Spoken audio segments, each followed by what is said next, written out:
Hey, what's up, gang? So, I wanted to do this when the banlist came out, but I also really wanted to show off some Sakuya gameplay. So I had to make a choice, and I decided to do the Sakuya gameplay for this. However, I still want to talk about the banlist and talk about what I think the winners coming out of the banlist are. Like, where does the meta kind of line up post-banlist? What can people start expecting to be, I think, really good? Mind you, this is all my opinions and conjecture, but I'm usually pretty spot on with this. I think the last couple times I've done it, I've been pretty right. So keep that in mind. Don't judge me too hard. So we're just gonna go in order here, no particular order. I think Red Hybrid took a decent hit. There's a couple different ways you can play it, but I think a lot of the lists have started incorporating the promo just because getting out the Ancient Guru really early has been very strong. So losing consistent access to that, I think, bumps it down a little bit. I think it was always kind of like hovering at that like tier 2, tier 1.5 area. So I think I could probably put it safely in tier 2. It's still a good deck, mind you. It's still extremely fast. And I'll be able to do a lot of, I think, what Red Hybrid has been known to do for a while.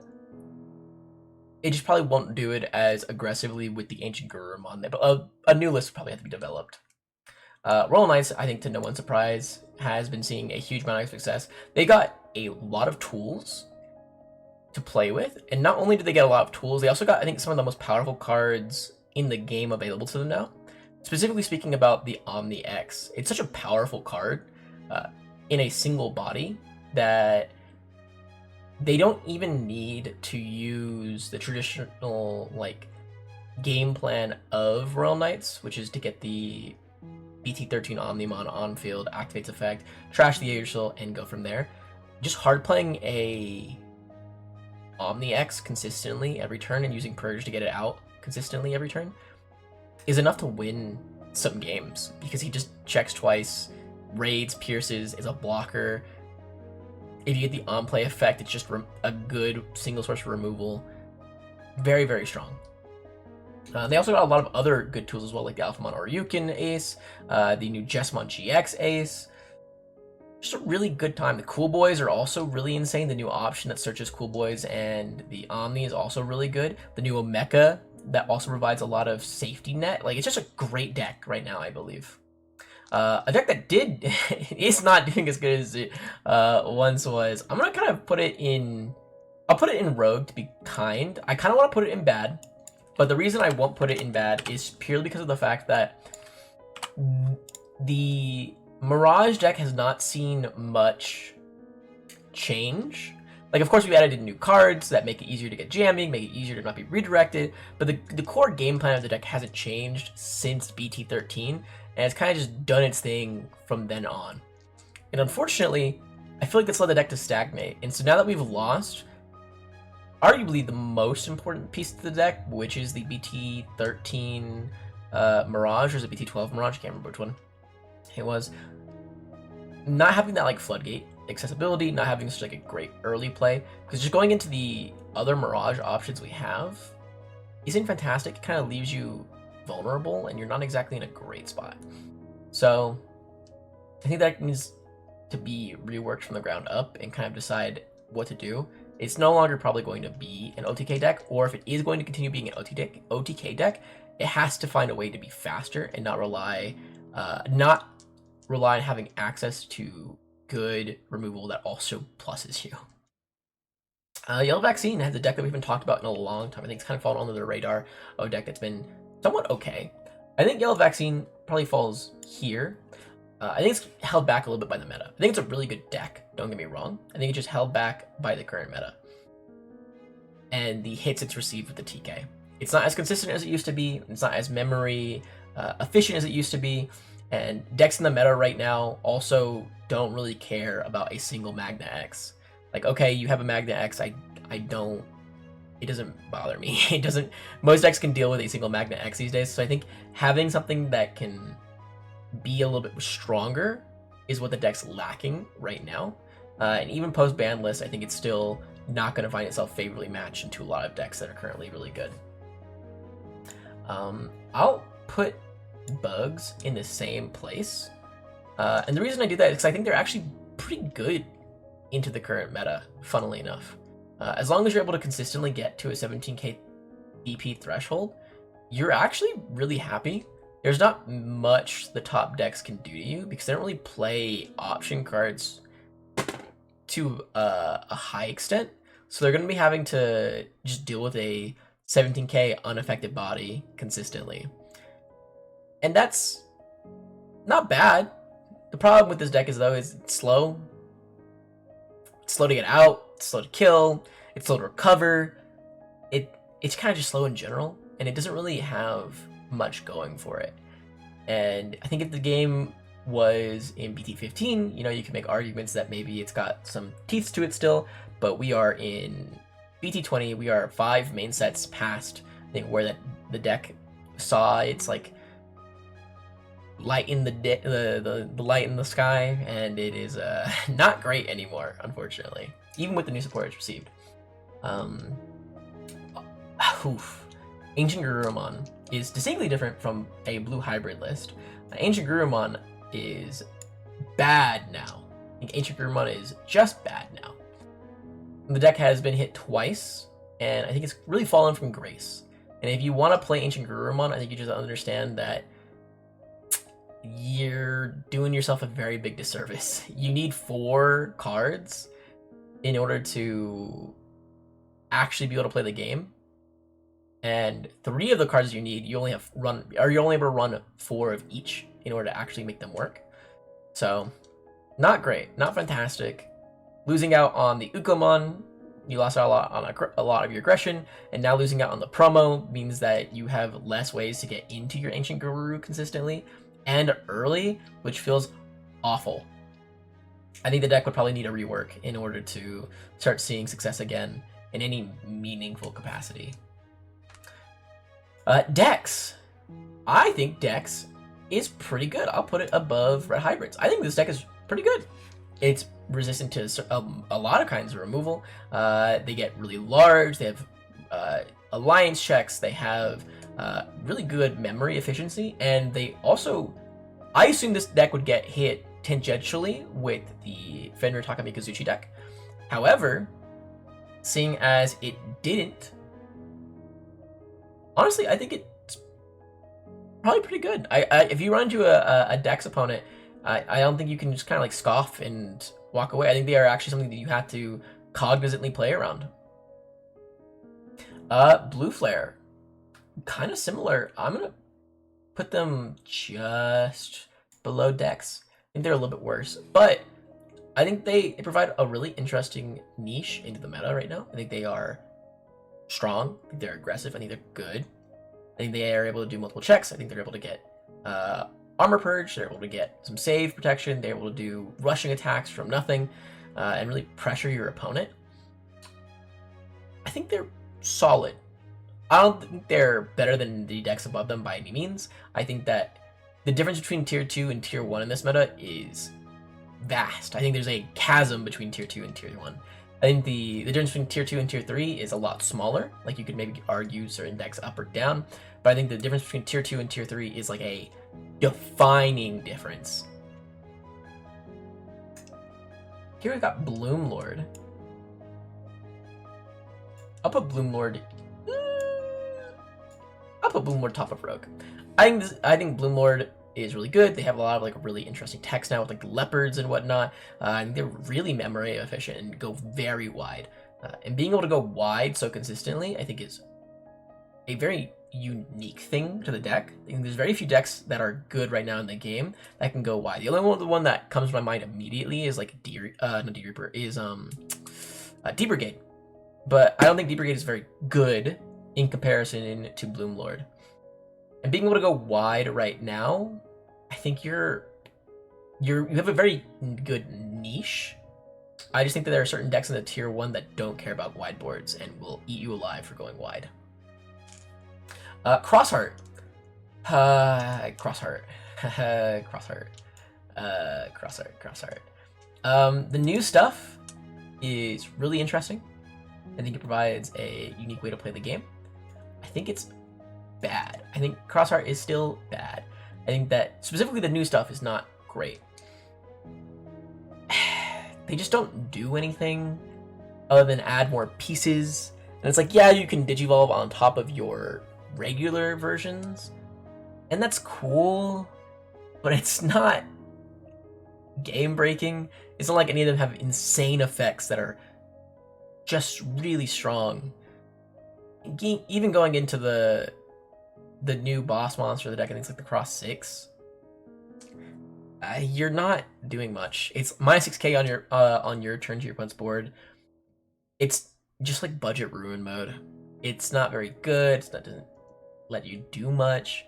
The option is really cute, you know, getting 4 checks in, but there's so many decks that don't need all that setup plus an option plus that much memory to actually do 4 checks. There are a lot of decks in the game right now that just do 4 checks for very, very cheap. So I think trying to emulate that is kind of sad. Welcome to the king of tier 3. I think this deck has been the king of tier 3 for a long time, and I think it will continue being the king of tier 3. Shine is just good. It's always been good. It's always been solid. It always does what it needs to do. The only problem with the deck is that you just can't do it consistently enough because of how many different pieces you need in the right order, and the amount of time it takes to set up can be a little bit daunting. So that's a bit unfortunate. But most of the time, I mean, if you're against, I think, almost any deck really, you can kill them from extremely low memory thresholds because of how much you will cheat your evos and stuff. It just requires finding the pieces early and quick, which is why it's kind of been relegated to tier 3 in my mind for a long time, just because it's inconsistent in what it's able to do. We're gonna use Old Fenrir for this because I think Takamikazuchi as a deck right now is gone. Takamikazuchi as a deck right now is evaporated from the game. It would be in bad tier, and it would need a complete rework to actually be functioning. Old Fenrir Luga, I'm gonna put it bottom of tier 2. I actually have a lot of faith in this deck. They've received a lot of support, and people have kind of moved from Old Fenrir to the new Takamikazuchi stuff because it was just easier and safer. It won't be as good as Takamikazuchi, I don't think, because you don't have the trash mechanic, so that way you can get across a lot of really scary option cards in security, and it puts you at a lot more risk. This deck also requires you to be able to interact with your opponent, which I think is way worse. Having to interact with your opponent sucks, because a lot of times your opponents don't want you to interact with them, which is unfortunate. So I think it's still a solid tier 2. And I think you could definitely see this deck coming back to seeing some success, because it didn't get hit at all in the ban list. So Imperial. Welcome, Imperial, to the king or queen of tier 2. You're definitely up there. It's definitely, I think, in my opinion, one of the top 2 decks in tier 2. It's just really, in fact,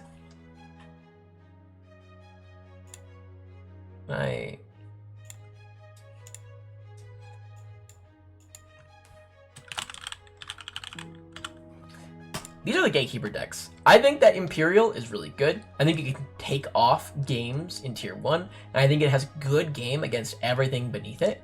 I just don't think that they are the tier 1 menace that they used to be. I don't think the ban list hit them too hard, but nonetheless, I think they're in that weird, awkward spot where you're going to see a lot of Imperial, you're going to see them see a lot of success, and it's just not going to be as dominant as it used to be. Levia. I think Levia is really good. I think Levia comes out of his ban list very happy. A lot of really annoying decks that it didn't like are gone. Some of the decks it did like to fight got hit, but even then it doesn't matter too much. Levia is just really happy. And it's also, I think, good. I think it's just good. I think it has some good matchups into the tier 1 decks as well, depending on which ones your opponent happened to be on. And yeah, I just think it's really good.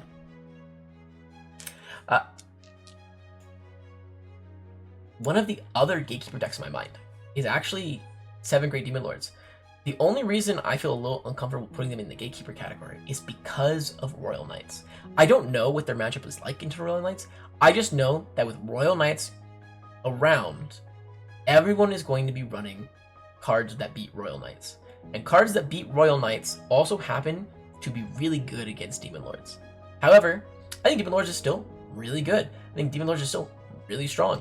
I think Demon Lords has consistently shown that they are a deck to not be forgotten, because the moment they're forgotten, they will come out of the woodworks and win. Very similar to how old Royal Knights was. I think that their roles have just kind of switched from Demon Lords being a tier 1 deck and Royal Knights being like a hidden gem that, like, if you forget about it, it comes out of the woodworks and eats you alive. Their positions have switched. Now it's the opposite, where Royal Knights is the tier 1 deck and Demon Lords is like the guy watching from the shadows. Like, the moment you forget about Demon Lords, they will come eat you alive. The problem is that right now it's really hard to forget about Demon Lords because you remember Royal Knights. And so it's a bit weird. Numemon. I'm going to put Numemon. I'm probably going to adjust this like so. I think Numemon is good. I think Numemon is really good. I think Numemon has a solid deck still available to it. I just think people are not interested in playing it that much because it was a heavy hit.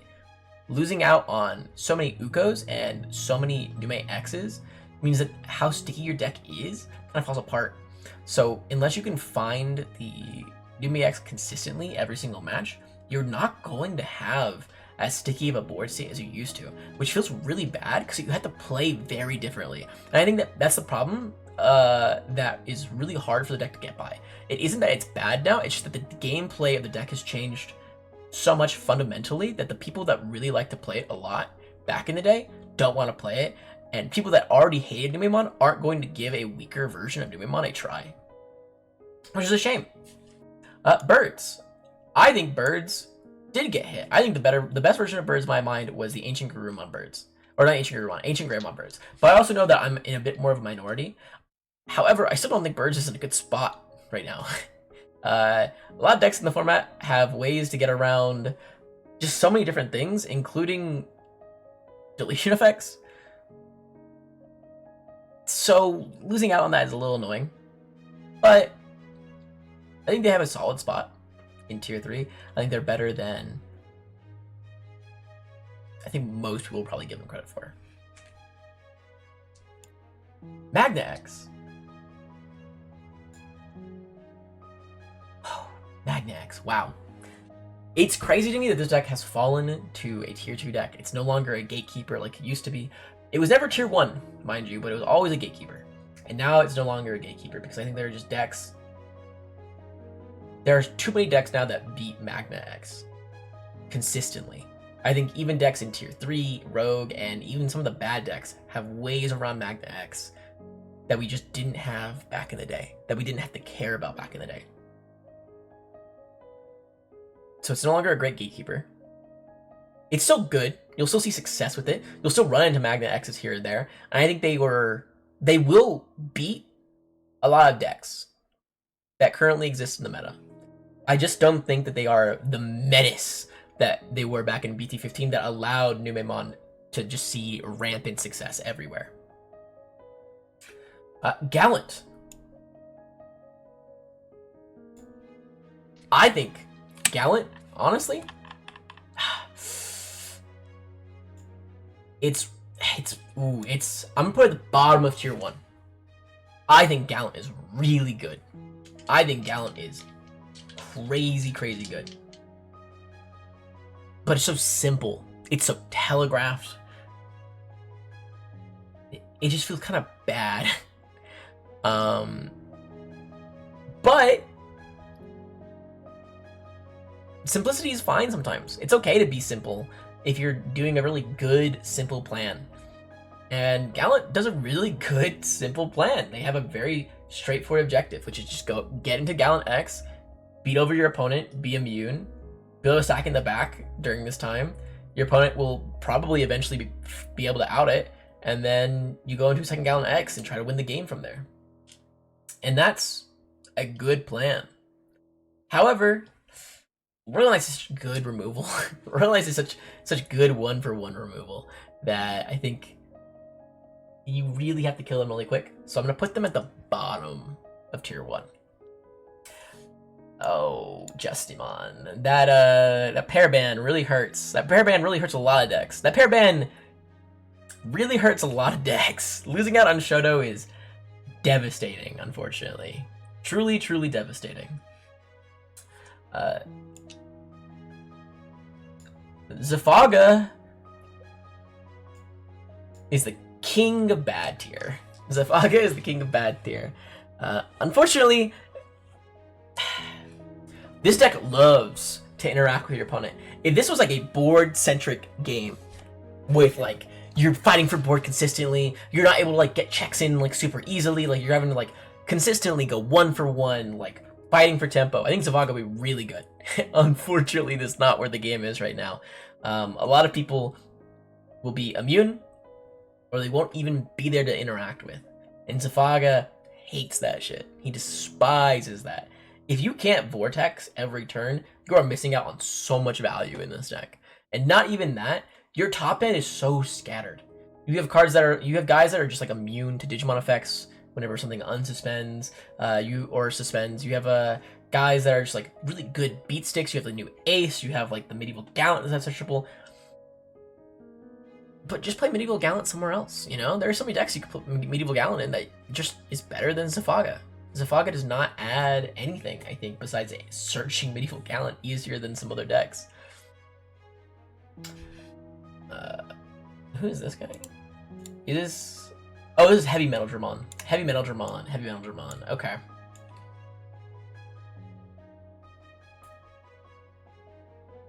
I think this deck is really good. I think it's like really good. And everyone that I talk to about this deck also think it's really good. I just don't know why it doesn't see more play. I can't even talk much about it because I haven't played with it much. I think I've played like 2 games with it. And they felt good. It just felt weird. It felt uncomfortable, if that makes sense. And I think it's the card game player in me that just like, I hate pitching my cards and not getting like good value off of it. I like big hands. I hate small hand. Small hand hurt brain. Small hand make me think more, maybe? I think people should actually test it out a little bit more. I'm not sure what its matchup would look like into Yggdrasil or Gallant or I think the other best deck of the format. Sakuya. I think Sakuya is really good. Losing out on Kuzaha really hurts the loop variant because you don't have access to multiple rune modes in a turn like you used to with the loop variant from nothing. However, with Sakuyamon, if you're building up a stack in the back, I think it's really good. I think it's really, really good. Sakuya X is disgustingly strong. You'll take greater swings with the BT17 one. You have decent removal in the deck. You have good options available to you. You can use all of that for free. You can do 5 checks in a turn, which is really gross. And by 5 checks in a turn, I mean you can do 4 and then 1. Doing 4 checks and then 1 check is enough to kill someone from 4 memory, which is really good. Really, really good. To be able to kill from 4 memory is kind of nasty. I'm not from 4 memory. From 4 security is kind of nasty. I think it's really good. It has good options, good utility level 6s. It has ways to just shut your opponent out of playing the game entirely with Valder and with Ruin. I don't know. I think it's really good. The King of the Gatekeepers. I think this deck is crazy good. I think this deck would be able to be the best deck in the game right now if it weren't for 2 decks in particular. If it wasn't for Sakuyamon and for Royal Knights, I think this would be the de facto best deck in the game. However, there are 2 things holding it back. The first one's really obvious. It has a really, really hard matchup against Sakuya. Because in that deck, you can play Valor Arms, it turns off your Wormmon on plays. You can play Venus, it turns off your when Digivolving effects. You can play Ruin mode, and that just shuts off your deck entirely. And you can go into any of those as many times as you want in a game consistently. And that's rough to deal with. That's really rough to deal with. And the can't play by effect doesn't hurt their deck too much. Now, on the other hand, you have Yggdrasil. Royal Knights has a really interesting matchup. I think that Royal Knights has to tech for this matchup in order to have a good chance against it. If they don't tech against it, I think it's a 100% win rate chance for Red Purple Imperial, because they can't do their play by effects. They can't like remove you in a traditional way, because even bomb decking your guy just ends up with all the remaining sources you need in trash. You can just go right back up to the top again. You prevent them from using their Omecamon stuff too. Like, it's just really, really gross.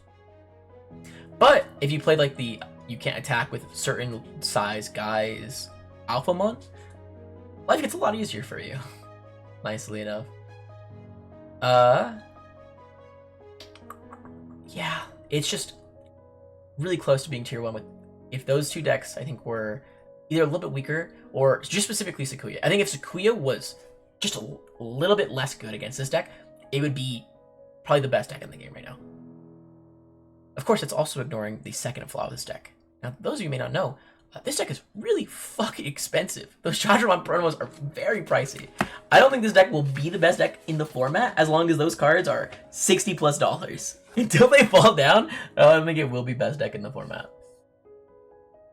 We'll skip Galaxy for now. We'll come back to Pyramid. We'll go do Pyramidi. I think Pyramidi is a fine tier 3 deck. There's not much to say. It's like an OTK deck. It tries its best to do that. It just...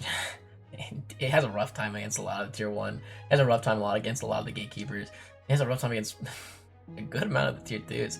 It's just kind of feast or famine. And you never want your deck to be like that.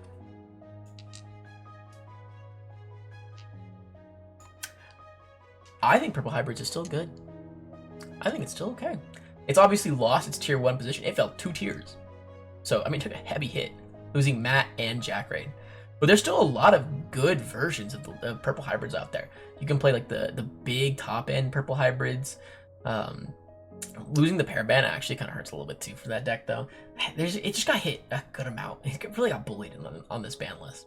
And it's fallen down. I think it will probably still see some success. And if people kind of start experimenting with the deck again and not, I think, being so linear with this game plan, it could definitely see some good use. Being able to play out any Tamer from the trash is really good. Rihimon is really good. There's a lot of good top end in the yellow and purple scene. I'm sure this deck has some teeth and legs still. Galaxy. Okay. Hear me out. Hear me out. I think Galaxy got a slap on the wrist this ban list. If this was a couple sets ago, I think the deck is dead. But because people have had this deck for so long, they've been able to do, and it's been in the public eye for so long, people have been able to cook with it. And people have been fucking cooking with this deck. I mean, just Michelin star mills left and right. Red variant, blue variant, Mirage at 1 before the ban list? Invisimon, Hexablow, OmniX, Gallant X, Dinomon, or like whatever the new fucking Tyrannomon level 6 is. Like, there's so many different ways you can play this deck. There's so many different ratios you can use. It's just so memory efficient that not hitting the bottom end at all and just hitting one of their multitudes of top end isn't enough, in my opinion, to stop this deck from being good. It's just not. I think this deck will see play and still be a tier 1 contender. I put it at the bottom of tier 1 though, because I just don't know what it's gonna look like going forward. And maybe I'm wrong. Maybe the ban list is enough to get people to say, I don't want to play Galaxy anymore. It's bad now. But I think that's a wrong take. And this may be something I'm completely off on. I think Galaxy has a long time ahead of it where it will be one of the best decks in the format unless something happens to it. Unless something comes out that like directly counters it, or something happens on like a ban list. Because the bottom end is too efficient and that Tamer is too good to not see play as an engine. But that's just my opinion. Let me know what you guys think in the comments. Maybe I'm wrong. Maybe, you know, Justimon, the pair ban doesn't hurt it that much actually, and you don't care, and you're gonna put it in tier 1, and you're gonna show me wrong by taking it to nationals next year. Who knows? let me know. Hugs and kisses, guys. I'll talk to y'all later.